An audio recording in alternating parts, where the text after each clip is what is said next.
नमस्कार, भारत लाइव देख रहे हैं आप। मेरा नाम बिरजू सिंह है। चुनाव से पहले एक बार फिर से सुशील मोदी यानी छोटे मोदी, बिहार के उप मुख्यमंत्री सुशील कुमार मोदी ने एक बार फिर से लालू परिवार और लालू प्रसाद को टारगेट करते हुए एक बड़ा धमाका किया है। और धमाका ही नहीं, क्योंकि पिछले कुछ दिनों से उन्होंने चुप्पी साध रखी थी और चुप्पी तोड़ते हुए क्या कुछ कहा है हम बाबा से जान लेते हैं। बाबा इस वक्त मेरे साथ है, बहुत अपनी बातें को बारीकी से रखते हैं। बिहार की राजनीति को बहुत करीब से इन्होंने देखा है और लगातार इनकी कोशिश रहती है कि इन चीज़ों पर गहरी नज़र डाले रहें। बाबा, थोड़ा सा सुशील मोदी के बारे में हम चर्चा कर लेते हैं। शुरुआत आप ही से कर लेते हैं। सबसे बड़ी बात है बिरजू की गड़े मुर्दे तभी उखाड़े जाते हैं जब तथ्य सामने नहीं हो, सर्वेक्षण हो, छानबीन हो, हर तरह का आजमाइश कर लें। उसके बाद भी यदि तथ्यों पर आप पूरी तरह से नहीं पहुंच पाते हैं, वास्तविकता पर नहीं पहुंच पाते हैं, तो फिर गड़े मुर्दे उखाड़ करके उसकी चीरफाड़ की जाती है, उस पर सर्वेक्षण किया जाता है। बिल्कुल उसी अंदाजा में कहीं ना कहीं सुशील कुमार मोदी एक बार फिर से लाइमलाइट में आ गए हैं। आपको याद होगा कि पिछले कुछ दिनों से सुशील मोदी पूरी तरह से शांत नजर आ रहे हैं। बिल्कुल, लेकिन सुशील मोदी तब एग्रेसिव हो जाते हैं जब उनके सीट यानी उनके पद और उनके सत्ता पर किसी न किसी तरह का ग्रहण मंगाने लगता है। बिल्कुल, एक बार फिर से उनके लिए अगर सबसे बड़ी बात कुछ होती है तो वो होता है लालू परिवार। और सबसे सॉफ्ट कॉर्नर वो मानते हैं लालू परिवार को, लालू प्रसाद को, क्योंकि लालू प्रसाद के साथ उन्होंने अपनी राजनीति की ककहरा और पाठशाला शुरू की थी। जी, जब शुरुआत किया था तो ये सारे लोग एक साथ थे। और हम कई बार बता चुके हैं कि सुशील मोदी के पास बिहार के विकास, नीतीश कुमार के सुशासन और केंद्र सरकार की योजनाओं से ज़्यादा लालू परिवार की नाकामियों को गिनवाने का सबसे बड़ा मुद्दा होता है। आपको पता होगा कि 2015 में जब चारों खाने चित हो गई थी भारतीय जनता पार्टी, महागठबंधन में लैंडस्लाइड विक्ट्री किया था, बिहार की जनता ने नकार दिया था एनडीए को। वैसी स्थिति में उसी दिन से उन्होंने कसम खा लिया था, प्रण कर लिया था, और जब तक सत्ता से उखाड़ नहीं फेंका महागठबंधन को, तब तक वो चुप नहीं हुए थे। एक बार फिर से जो स्थितियां सामने आ रही हैं, जो सर्वे रिपोर्ट आ रहे हैं, उस सर्वे रिपोर्ट में बातें हुई थी कि कहीं ना कहीं भारतीय जनता पार्टी को लग रहा था कि नीतीश कुमार के कारण भारतीय जनता पार्टी को लॉस हो सकता है। लेकिन इन सब बातों को देखते हुए भारतीय जनता पार्टी कई कोण पे बातचीत कर रही थी, जिसमें सुशील मोदी को चुप कराया गया था। आपने देखा होगा कि गिरिराज सिंह चुप हैं, और भी कई बड़े नेता जो लगातार हमले करते हैं, अपने बयानों से लोगों का ध्यान आकृष्ट कराते हैं, वो सारे लोग चुप हैं।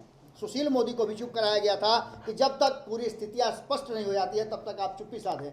लेकिन कहीं ना कहीं भारतीय जनता पार्टी इस बात को समझ चुकी है कि अब नीतीश कुमार से ज़्यादा महत्वपूर्ण हो गया है खुद को, अपने आप को बिहार में स्थापित करना और अपनी बातें रखना।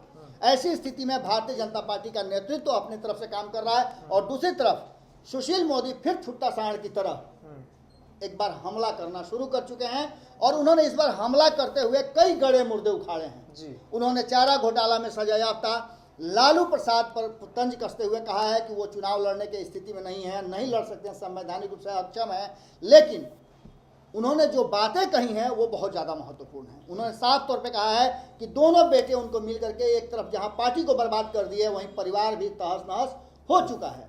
उन्होंने पुरानी बातों को याद करते हुए स्पष्ट तौर पे कहा है कि जिस तरह से उन्होंने प्रधानमंत्री नरेंद्र मोदी का चमड़ी उखाड़ने की बात की थी, वो तो बांसुरी बजाते चलता है, शंख बजाते चलता है, और शंख और बांसुरी बजाने वाला राजनीति के ककहरा के बारे में क्या जानेगा। वो तो नीतीश कुमार का भलमानस्ता था कि 2015 में सत्ता में आते पहली बार विधायक बने और स्वास्थ्य मंत्री का उनको प्रभार मिल गया, और स्वास्थ्य मंत्री के रूप में उन्होंने 19 महीने में क्या किया है कभी नहीं बताया। जब स्वास्थ्य महकमे में वो जाते थे, किसी अस्पताल में जाते थे, तो ऐसा लगता था कि डंटे में कपड़ा पहना दिया गया। आप समझ सकते हैं कि किस तरह का उन्होंने किया। साफ तौर पर उनका कहना है कि तेजस्वी यादव और तेज प्रताप यादव में कोई क्षमता नहीं है।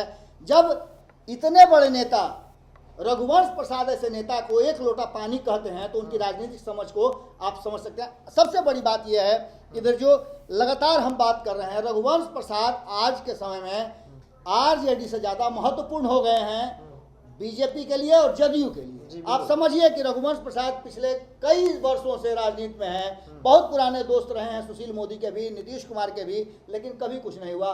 अब लगातार खबरें आ रही हैं, हमारे सूत्र बता रहे हैं, और बहुत विश्वस्त सूत्र हैं कि लगातार कहीं ना कहीं भारतीय जनता पार्टी और जदयू दोनों की दोनों पूरा रेकी करना शुरू कर चुके हैं। और यहाँ तक बातें आई है कि प्रधानमंत्री नरेंद्र मोदी के सबसे चहेते अगर बिहार में कोई नेता आज के डेट में है तो वो रघुवंश प्रसाद हैं। इन सब बातों को लेकर के जिस तरह से एक बार फिर से हमला किया जाने लगा है लालू प्रसाद और उनके परिवार पर, ये बातें बताती है कि कहीं ना कहीं भारतीय जनता पार्टी को भी अब लगने लगा है माध्यम सुशील मोदी के। जबकि आपको बता दें कि केंद्रीय नेतृत्व और जो भी एमपीज हैं, 17 एमपी बिहार के हैं, राज्यसभा के कई सांसद हैं, बिहार को देखने वाले कई प्रभारी हैं, किसी को ये नहीं लगता है कि लालू प्रसाद ही मुख्य मुद्दा है इस बार के चुनाव में। पर सुशील मोदी का कहना है कि नहीं, बिना लालू के इस बार का चुनाव नहीं हो सकता है और लालू प्रसाद को टारगेट कीजिए, तभी आप चुनाव में अपनी बढ़त बना सकते हैं। आपने देखा होगा किस तरह से इन्हीं के घर्रे पर जो नीति नीतीश कुमार लगाते हैं उस नीति पर सुशील मोदी अमल करते हैं। अपनी पार्टी का आइडियोलॉजी और अपने बातों को रखने से ज़्यादा वो नीतीश कुमार की बातों को रखते हैं। ये पहले ऐसे नेता हैं कि रहते कहीं और हैं, खाते कहीं और हैं और गाते कहीं और हैं। आपको बता दें कि एक बार फिर से जिस तरह से लालू प्रसाद को प्रासंगिक बता करके और अपनी नाकामियों को छुपाने का प्रयास किया जा रहा है, ये इस बार के चुनाव में बड़ा मुद्दा बनने वाला है। और यही बिहार की जनता पूछना चाहती है कि बताइए कहाँ है बिहार, कहाँ है नीतीश कुमार, बिहार में बाहर है नीतीश कुमार है, वो दिन कब आएगा। अब ये सवाल उठता है कि नीतीश कुमार पर सवाल उठ रहे हैं और उन सवालों का जवाब भले ही कोई नहीं दे रहा हो, लेकिन एक सवाल खड़ा करके सुशील मोदी ने कहीं ना कहीं एक बार फिर ये बात बता दी है कि जैसा कि भारत लाइव शुरू से बताते आ रहा है कि मुद्दे सारे गौण हैं, सत्ता में बैठे लोगों के लिए सिर्फ एक मुद्दा है और वो लालू प्रसाद है। अपने 15 साल की चर्चा कोई नहीं करेगा, लेकिन लालू प्रसाद के 15 साल की चर्चा से ध्यान जरा सा भी बिहार की जनता का नहीं भटके, इसका इंतजाम पूरा किया जाएगा। बिल्कुल, जैसा कि बाबा ने कहा कि सुशील कुमार मोदी के लिए सुबह से शाम हो जाए और लालू प्रसाद का नाम नहीं ले, ऐसा हो नहीं सकता। बेशक वो 2-3 दिन या 1 हफ्तों से चुप बैठे हो, लेकिन वो भी कहीं ना कहीं उनको पच नहीं रहा होगा, क्योंकि उनका सुबह से शाम होना और लालू प्रसाद को टारगेट नहीं करना उनके लिए संभव नहीं है। आखिरकार अंततः चूँकि आज लालू प्रसाद की सज़ा याफ्त है, उन पर सुनवाई भी है, आज उनको बेल को लेकर कोर्ट में सुनवाई है और अंततः आज उन्होंने एक बार फिर से बड़ा हमला बोल ही दिया। देखिए, जैसा कि बाबा ने कहा कि वो 15 साल की बात नहीं करते, लेकिन हर रोज़ कहीं ना कहीं 15 साल पहले की बात, जब लालू राबड़ी की बात की आती है तो वो हर रोज़ जंगराज की बात ट्विटर, फेसबुक, व्हाट्सअप, तमाम जो सोशल साइट हैं या प्रिंट मीडिया के जरिए लगातार करते रहते हैं। तो ये है सुशील कुमार मोदी। और भी अपडेट्स के साथ जुड़े रहें भारत लाइव के साथ। नमस्कार। बढ़ाएं अपना कदम सक्सेस की ओर शिखर करियर इंस्टीट्यूट के साथ। शिखर करियर इंस्टीट्यूट पूर्वी भारत में एकमात्र कोचिंग संस्थान जो एक्सक्लूसिवली है मेडिकल एंट्रेंस एग्जाम के लिए।